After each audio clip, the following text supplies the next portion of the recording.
welcome back to Ronid Heights. At ngayon, napadpad na naman tayo dito sa isang lugar na napuntahan na namin ni Aaron before.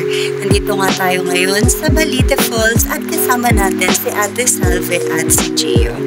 Tara, samahan nyo kaming explore ang lugar na to dito sa Amadeo, Cavite.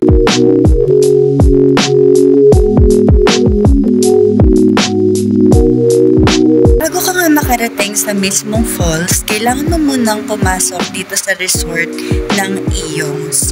So dito, magbabayad ka ng entrance fee na 200 pesos per head and magbabayad din kayo ng cottage.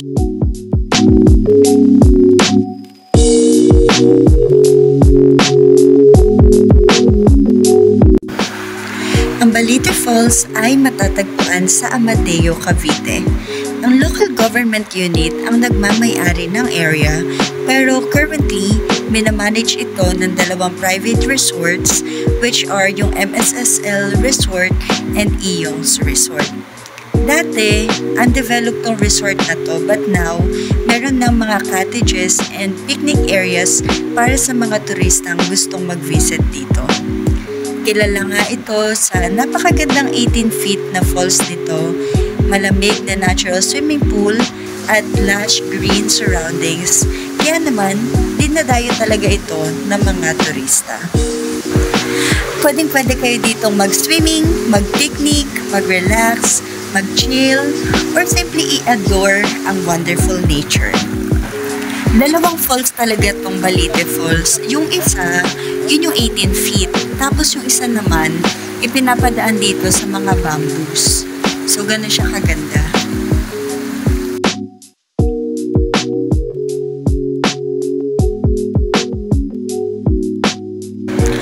At dito, nagbaon nga lang kami ng konting makakain for lunch. And after nga namin kumain, ay in-enjoy na namin ang pag-picture, pag-video, at pag-swimming sa napakalamig na tubig nito.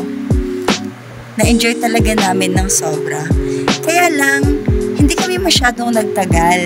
Gawa nga ng medyo malumot ang ilalim nito. Kaya umakyat kami at lumipat sa pool area sa Iyongs Resort, which is sa taas lang din.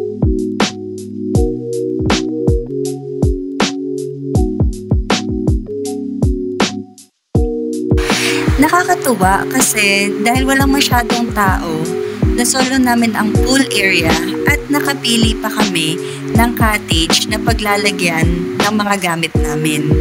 Kagandahan pa dito, marami silang mga shower room at comfort room kaya ayos na ayos talaga. Overall, masasabi ko na sulit talaga yung pagpunta din namin dito and nakakatuwa na makabalik sa mga lugar na kagaya nito. So, ayun na nga ang ating quick vlog dito sa Balite Falls, Amadeo, Cavite.